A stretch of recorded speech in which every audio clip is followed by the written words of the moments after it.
E aí, rapaziada, tudo bem? Falamos aqui do mês de novembro de 2024, mês que só tivemos uma leitura. Vou falar aqui logo de My Hero Academia volume 23, um volume que não lembro muito bem direito o que é que teve nessa história. Na verdade, se eu não me engano, no volume 22, você tinha ali o pessoal do colégio praticando, né, uma turma lutando contra a outra, numa dinâmica meio que de grupos. E aí eles usam os poderes deles e tudo mais. E aí isso daí é metade da história, sendo tipo esse arco final dessa história. E aí depois você tem o início de um arco envolvendo os vilões. E também um novo personagem que ele meio que...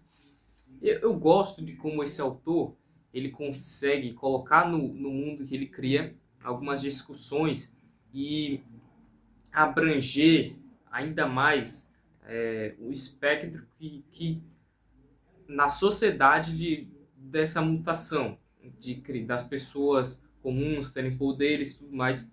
E aí ele tem esse grupo, essa corporação que digamos que é contra isso. E aí você tem um grupo fundamentalista aqui, religioso também. Enfim, são aspectos interessantes, mas tem o problema de que eu não estou lendo isso daqui com muita regularidade, então muitas vezes eu me perco na história mesmo. E para ser sincero, a escrita não é muito boa não, principalmente na parte dos diálogos, então isso acaba desmotivando. Mas enfim, quando eu terminar a coleção eu vou ler tudo do início, e aí eu vou poder passar algo mais completo. Já deixa esse gostei, se inscreve no canal, compartilhe com seus amigos e comenta aí o que você leu e viu no mês de novembro de 2024. Passando aqui para cinema, dia 11 eu assisti a Megalópolis, filme do Coppola, que eu tava muito afim de assistir, tá? Fui ao cinema, fui lá na única sessão que tinha aqui na minha cidade, uma sessão com o cinema VIP e tudo mais, com aquelas poltronas confortáveis e tudo. E aí eu fui assistir um filme mais cerebral, um filme que eu esperava que passasse uma reflexão, que fizesse todas essas analogias e tudo mais.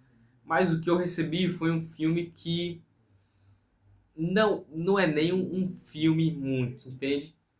Tem muito a se discutir sobre Megalópolis. Acho que é o filme que eu vou passar mais tempo falando nesse vídeo. Mas, basicamente, você tem essa realidade em que o Império Romano nunca caiu. Então, você tem aquela estrutura do Império Romano passando por mais milhares de anos até que você chega aos tempos meio que atuais. Você não tem muito uma definição de quando se passa esse filme, até porque isso tudo é muito lúdico. O filme é um filme muito, muito lúdico, que fica muito metafísico, então fica muito nesse campo das ideias.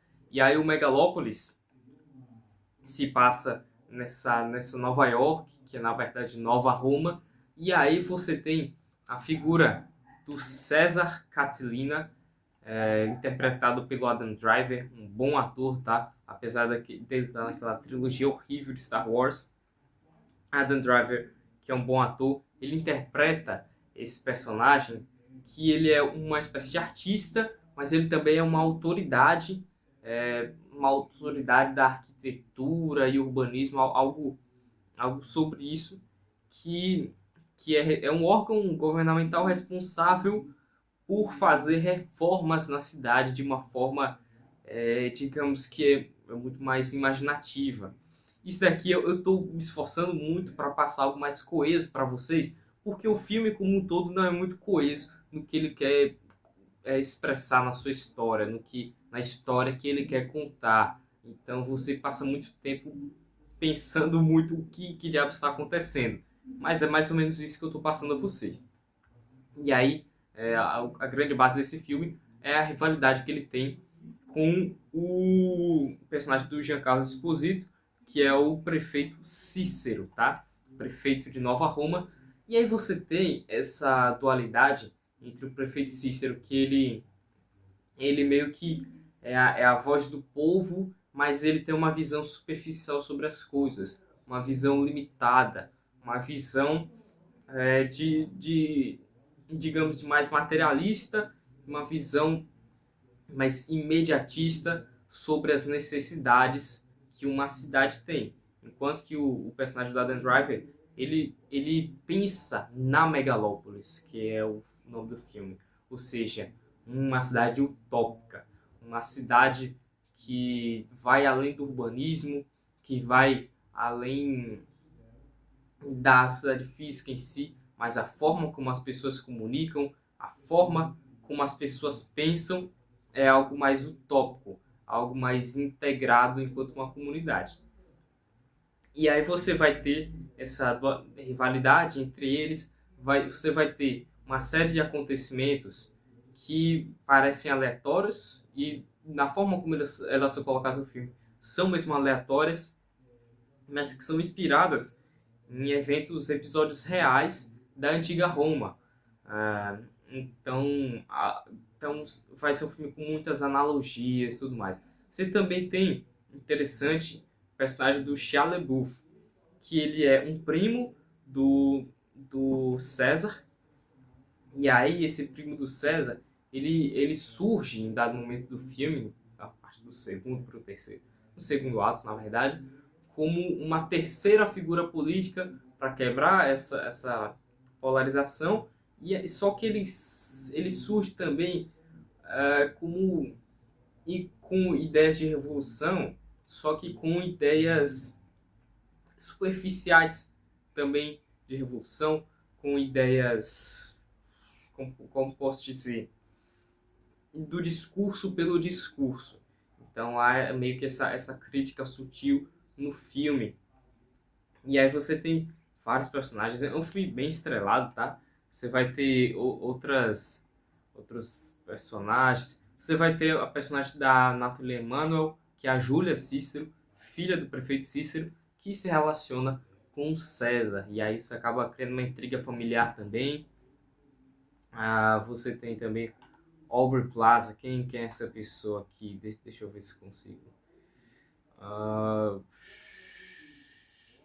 Não sei quem é. Eu tô vendo aqui no Letterboxd aqui, todo o elenco. Você também tem a figura do Jon Voight. O Jon Voight ele vai interpretar o Hamilton Crassus III, que ele é uma espécie de líder ali em Nova Roma também, uma pessoa muito poderosa. Tem o Lawrence Fishburne, ele tá nesse filme também, aquele que fez Matrix. Interessante o personagem dele porque ele é uma espécie de historiador. Então o filme é contado sob a ótica dele. E aí você tem um artifício que o Coppola usa, que é meio de filme antigo. De que, começou agora o novo capítulo. E aí você tem aquela tela falando do capítulo e uma narração aí do historiador. Mas, agora minhas críticas ao filme. É um filme que não é coeso. Tudo bem, pode ser que a proposta do filme seja essa mesmo. Uma proposta de ser um cinema diferente mesmo. Mas mesmo assim, é um filme que quer passar uma mensagem, mas que não consegue passar a sua mensagem de forma clara. Não que isso signifique que você tem que ser claro no sentido de explícito. Não estou dizendo isso. Estou dizendo que é uma mensagem que se enfraquece porque você não tem argumentação sólida durante o filme. Tá? E essa mensagem, é até difícil falar qual é a mensagem do filme. É difícil mesmo, porque o filme ele se resolve de uma maneira muito forçada. É uma trama que assim, era só um fiapinho de trama mesmo, e aí ela se resolve do nada. E o filme se torna muito desinteressante mesmo por causa dessa falta, da falta de conteúdo, de conteúdo narrativo que há nele, entende? Então, eu queria muito ter gostado desse filme, queria muito que fosse um filme que tivesse me feito pensar, que tivesse me feito, nossa, mesmo que eu não tenha gostado, que bom que eu assisti esse filme, mas não foi o caso, tá? Não foi o caso, infelizmente, de Megalópolis, do Francis Ford Coppola. E aí, Depois eu assisti O Advogado do Diabo, o filme com o Al Pacino e o... como é o nome daquele ator? Ele faz Matrix também, né? Ele faz... deixa eu ver. Keanu Reeves, ele mesmo. Cara, bom filme, tá? É um filme que conta a história de um advogado que vai para um advogado de defesa que vai para Nova York. Só que ele é um advogado que quando você vê o filme, você já vê que ele vai aos que ele meio que já passou algumas barreiras, ele já contou mentiras, ele já defendeu pessoas que ele sabe que eram indefensáveis. E aí ele é contatado por esse dom de uma advocacia, que é interpretado pelo Al Pacino, que está no próprio título, né? Depois acaba se tornando, se revelando ser o próprio diabo. Então é interessante você ver como o personagem do Keanu Reeves ele vai fazendo pequenos pactos ao longo do filme e vai se tornando cada vez mais seduzido pelo poder, pela ganância, pela inveja também. E aí tem as cenas bem fortes nesse filme, é um filme bem interessante, tá? Que eu gostei de ter assistido. Infelizmente você tem o Keanu Reeves nesse filme, que pra mim é um ator bem ruim, tá? Bem ruim, ele não consegue entregar. É nítido que ele tá falando uma fala. Sabe, ele não está atuando, ele tá ali tentando ser uma outra pessoa e ele tá se lembrando da fala desse personagem. E aí, a atuação dele é bem aquém. O que não posso dizer sobre a Charlize Theron, que tá nesse filme, e ela tá muito bem, ela faz a esposa, o personagem do Keanu Reeves, e ela é parte fundamental da trama. Depois eu reassisti Gladiador de Ridley Scott, porque eu tava afim de assistir o Gladiador 2, acabei não assistindo. E é um filme épico. Eu acho que esse é o adjetivo perfeito para esse filme. Épico. É um longa que é muito bom, de fato. As cenas de ação, a história de ressurreição. É um filme que ele segue bem aquela arquétipo, aquele trama da jornada do herói, mas faz isso muito bem, tá? Faz isso muito bem mesmo e é um clássico moderno. É um filme lançado em 2000, né? Então ainda é do século XX, mas cabe nos anos 2000. Então é um dos grandes filmes dos anos 2000. Para mim é um clássico moderno, um filme que homenageia Ben-Hur, um filme que homenageia filmes antigos de época. E depois, outro filme que eu reassisti, estou falando agora de Rambo, Nascido para Matar, acho que é esse o nome em português. Sei lá, mas no inglês é First Blood e é um excelente filme, tá? Para quem pensa o personagem do Rambo como ficou no imaginário popular, como sendo aquele, digamos que aquele daqueles filmes que chamam de filme de brucutu, aqueles filmes que são mais casca-grossa mesmo, dos anos 80, de ser a ação pela ação. E por mais que eu goste bastante desse tipo de filme, eu sei que eles não trazem muitas vezes histórias muito elaboradas, nem reflexões, mas são filmes bem interessantes. Isso não é o caso do primeiro filme de Rambo. Quando a gente vai para o Rambo 2, A Missão, Rambo 3, e eu acabei parando aí, né, que eu me lembro, eu só assisti até o 3, são filmes que caem mais para a ação do que para a reflexão mesmo. E esse primeiro filme do Rambo é um filme que é muito de ação, mas é muito de drama também. Porque você vê a história de um veterano do Vietnã, ele tá lá, o filme começa, ele tá procurando um ex-companheiro dele. E ele não consegue porque o cara ele acabou morrendo antes dele chegar. Então, ele vai vagando pelas cidadezinhas dos Estados Unidos, sem rumo, em um país que, se você pesquisa e vê o contexto histórico da época em que o filme se passa, né, no início dos anos 70, pós-guerra do Vietnã, você tinha esses veteranos de guerra abandonados pelo governo americano, já que foi uma guerra que os Estados Unidos perdeu. Então, não é uma guerra, ou melhor, melhor dizendo, não é uma situação em que um governo deu total apoio a esses veteranos, pelo contrário, eles foram ostracizados da sociedade, e aí você tem vários filmes que abordam isso também, tem o Taxi Driver, tem outros filmes ali do contexto dos anos 70.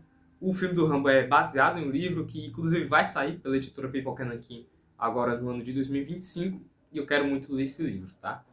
Então, mas enfim, em questão de cenas de ação muito inventivas, cenas de ação muito boas mesmo, e aí você tem essa história esse personagem do John Rambo se tornando, ou melhor, se revelando um exército de um homem só, diante de uma situação adversa que acaba meio que por acidente ele se pondo. Em seguida, eu assisti a Dragões para Sempre. Gente, eu ainda não tive a oportunidade de falar aqui nesse programa, eu acho, mas eu sou grande fã dos filmes do Jack Chan. Eu acho que esse gênero que ele não cria, tá? É um gênero que já existia antes dele, mas ele é parte fundamental para desenvolver esse gênero e para popularizar esse gênero. E ele é, de fato, um dos grandes atores e até mesmo diretores desse gênero. Estou falando dos filmes de ação de Hong Kong. Não que seja um gênero, filme de ação de Hong Kong. Mas é mais esse gênero da ação misturada com a comédia.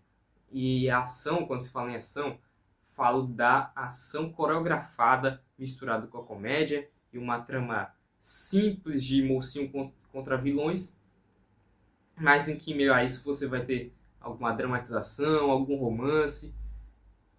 E o Jack Chan, ele faz isso de forma espetacular até o momento que eu gravo esse vídeo. O melhor exemplo que eu vi dele é o Police Story, tá, de 85. Filmaço, filmaço, um dos melhores filmes que eu assisti em 2024. Não é o caso de Dragões para Sempre, tá? É um filme que acaba se tornando um pouco mais cansativo, ou bastante, um tanto quanto mais cansativo que o Police Story, para pegar por exemplo. E é uma história que acaba não prendendo, por mais que seja uma história simples. Essa aqui eu acho simplória demais. Você tem também uma trama de romance que acaba se arrastando demais. Você tem... fora o Jack Chan, você tem também o Sammo Hung Kang-woo, que é um dos grandes atores também desse gênero. E ele está em centenas de filmes de Hong Kong. E tem o Yeon Biao. E esse trio, eles participam, se eu não me engano, de mais dois ou três outros filmes. Mas, enfim, são atores que eram conhecidos na cena naquela época. Mas esse aqui em específico eu não acho legal tanto. As cenas de ação também. Algumas são boas, algumas... Na verdade, a maioria são boas, mas eu não acho tão emocionantes quanto principalmente as cenas mais finais. Que... Não, melhor dizendo, as cenas de ação desse filme são bem boas. Bem boas. Aqui que eu tô lembrando, não tem nada tão impactante quanto tem em Police Story, mas ainda assim são cenas de ação que são legais de se assistir. Mas mesmo assim é um filme aquém do Jack Chan, tá? E só para finalizar,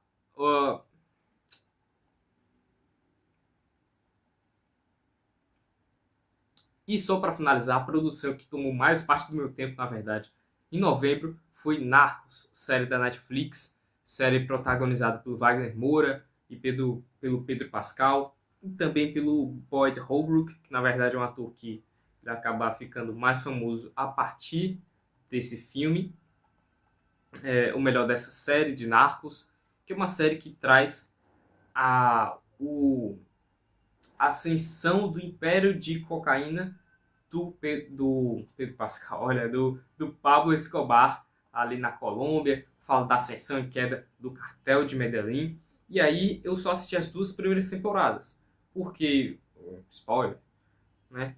Ao final da segunda temporada o personagem do Wagner Moura morre, Pablo Escobar morre, e aí na terceira temporada você tem uma história que é uma história que é fictícia.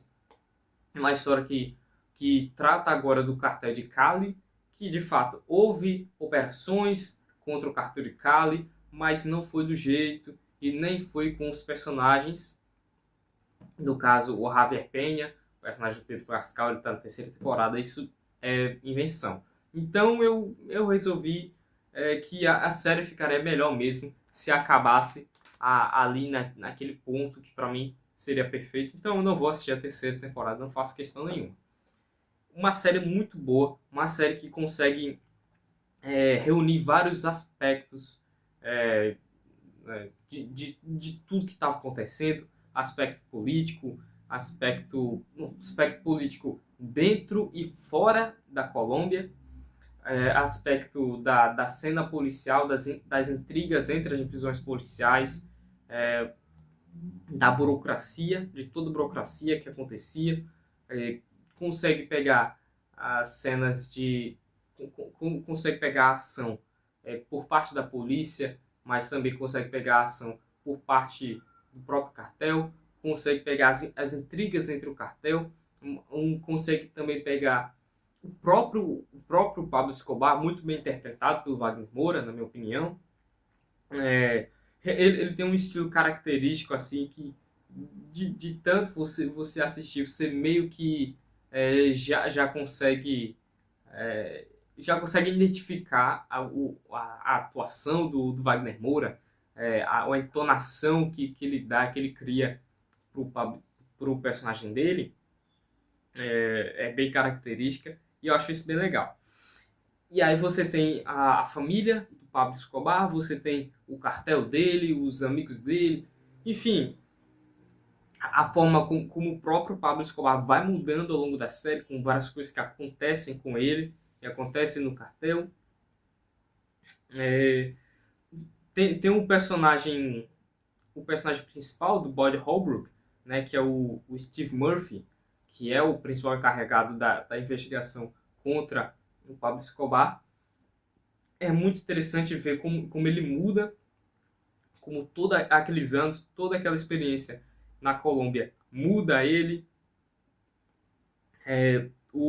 O personagem do Pedro Pascal, Javier Peña também, são personagens muito bem trabalhados, tá? Muito bem trabalhados mesmo. Eu acho que a série é bem competente em tudo que tenta fazer. E nisso, sem momento algum se tornar desinteressante, sem momento algum deixar de ser crível, por mais que nem tudo que esteja em tela é verdade, isso é dito no começo de todos os episódios, que é uma série baseada em acontecimentos reais, não quer dizer que tudo ali é biográfico, é documentário. Mas no mais, uma série muito boa, que vale muito a pena ser assistida. Eu gostei demais, tá? Demais, demais mesmo. Mas é isso, pessoal. Comenta aí o que você achou desse vídeo. Também o que você fez em novembro de 2024. Muito obrigado. Até a próxima.